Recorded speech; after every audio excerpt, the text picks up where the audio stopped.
नमस्कार। Cell track के 87वें episode के साथ भिलाई इस्पात संयंत्र से मैं अपूर्व सिंह। इस एपिसोड में आप सभी का सेल ट्रैक टीम की तरफ से बहुत-बहुत स्वागत। I am Sheikh Shireen from Bhilai Steel Plant. I welcome you all to this episode of Sale Track. आइए रूबरू होते हैं सेल के हाल के परफॉर्मेंसेस, अचीवमेंट्स, हैपनिंग्स और बाकी महत्वपूर्ण खबरों से। शुरुआत करते हैं श्री भूपति राजू श्रीनिवास वर्मा के केंद्रीय इस्पात राज्य मंत्री के रूप में कार्यभार ग्रहण करने की खबर से।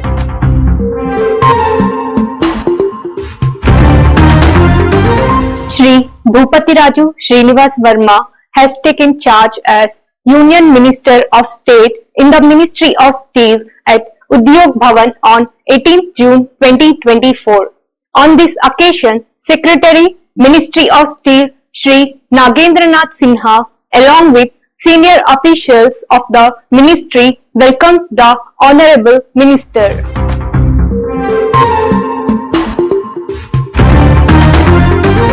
सेल को great place to work institute India ने नेशन बिल्डर्स 2024 में भारत के बेस्ट एम्प्लॉयर्स के रूप में शामिल किया है। कंपनी को यह प्रतिष्ठित सम्मान उसकी राष्ट्र निर्माण के प्रति अटूट प्रतिबद्धता की विरासत और मजबूत भरोसे की कार्य संस्कृति बनाने के प्रयासों को मान्यता प्रदान करता है। सेल की इस शानदार उपलब्धि पर इस्पात सचिव भारत सरकार श्री नागेंद्रनाथ सिन्हा और इस्पात मंत्रालय भारत सरकार की अपर सचिव एवं वित्त सलाहकार श्रीमती सुकृति लीखी ने सेल अध्यक्ष और सेल टीम को बधाई दी है। सेल अध्यक्ष श्री अमरेंदु प्रकाश ने कहा, यह पुरस्कार सेल के कार्मिकों की वर्षों की कड़ी मेहनत और समर्पण का प्रमाण है। यह सम्मान हमें और भी बेहतर करने का आत्मविश्वास देता है। सेल की ओर से यह सम्मान सेल के निदेशक कार्मिक श्री के सिंह ने मुंबई में आयोजित एक समारोह के दौरान 19 जून 2024 को ग्रहण किया। उल्लेखनीय है कि सेल को पहले ही दिसंबर 2023 से दिसंबर 2024 के लिए ग्रेट प्लेस टू वर्क प्रमाणन प्रदान किया गया है।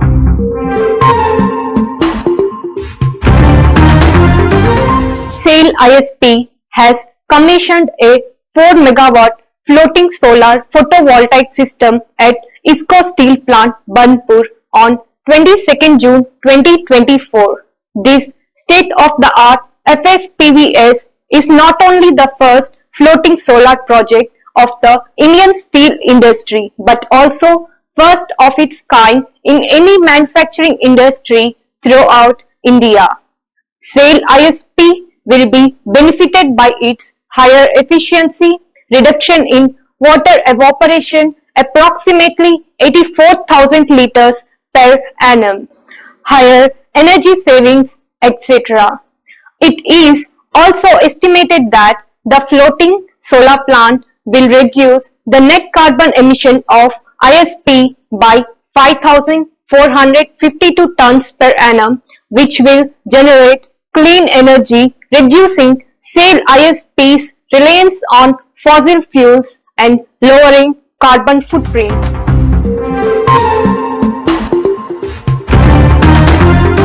सेल के बोकारो संयंत्र ने research and development centre for iron and steel के सहयोग से इस्पात उद्योग में सस्टेनेबल स्टील प्रोडक्शन की दिशा में एक बड़ी पहल करते हुए स्लज ब्रिक्स को अपने स्टील मेल्टिंग शॉप SMS2 के कन्वर्टर्स में चार्ज करने की महत्वपूर्ण उपलब्धि हासिल की है।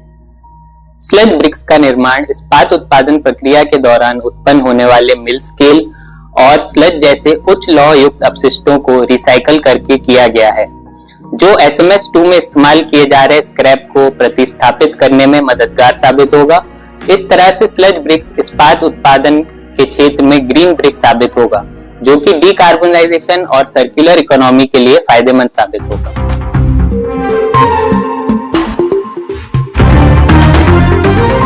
Mr. Santosh Kumar Bhuyan, General Manager, Traffic and Raw Materials of SAIL RSP, has brought laurels to SAIL by winning a silver medal for Odisha in the recently held 12th Senior National Pencak Silat Championship 2024 held at KIIT Bhubaneswar from 10th to 13th June 2024. Pencak Silat is a form of fighting which originated in Indonesia as a means of self-defense and is now popular in various South Asian countries.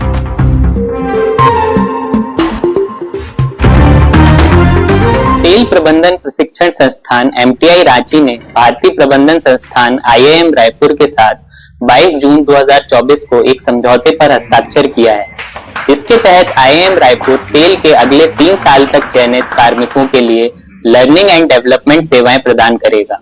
इसके साथ ही cell और IIM Raipur एक दूसरे के प्रशिक्षण कार्यक्रमों के लिए फैकल्टी की सहायता उपलब्ध कराएंगे तथा डेटा और लिटरेचर का एक्सेस प्रदान करेंगे।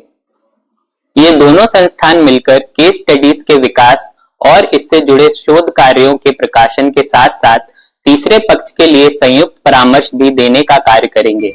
सेल निदेशक कार्मिक श्री KK सिंह ने अपने वर्चुअल संबोधन में कहा, यह समझौता ज्ञापन learning and development, team work, सहयोग और संचार के साथ किसी भी संगठन को बदलने में सक्षम है और यह काफी मददगार साबित होगा।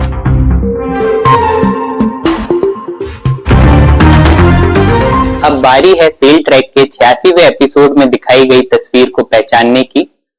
सही जवाब है welding of pipes at spiral weld pipe plant of SAIL's Rourkela steel plant. सबसे पहले सही जवाब देने वाले प्रतिभागियों के नाम हैं राजेश सोनी और अशोक कुमार मारवाड़।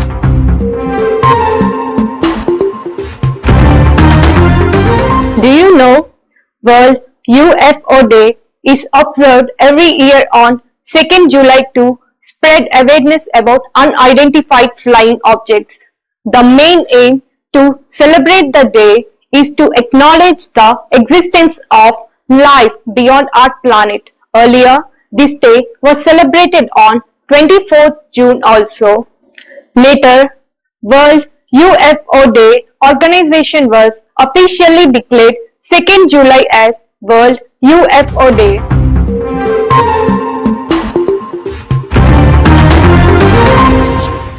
चलते चलते आपके लिए पेश है यह फोटो। आपको बस पहचानना है कि यह फोटो कहाँ की है और किस प्रक्रिया की है। सेल के फेसबुक पेज के कमेंट बॉक्स में सबसे पहले जवाब देने वाले 5 प्रतिभागियों के नाम सेल ट्रैक के अगले एपिसोड में प्रसारित किए जाएंगे। इसी के साथ आपसे विदा लेता हूं। आपसे मुलाकात होगी सेल ट्रैक के अगले एपिसोड में।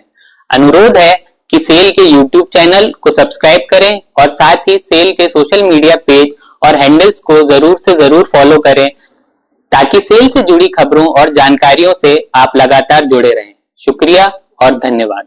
Don't forget to like, subscribe and share the videos.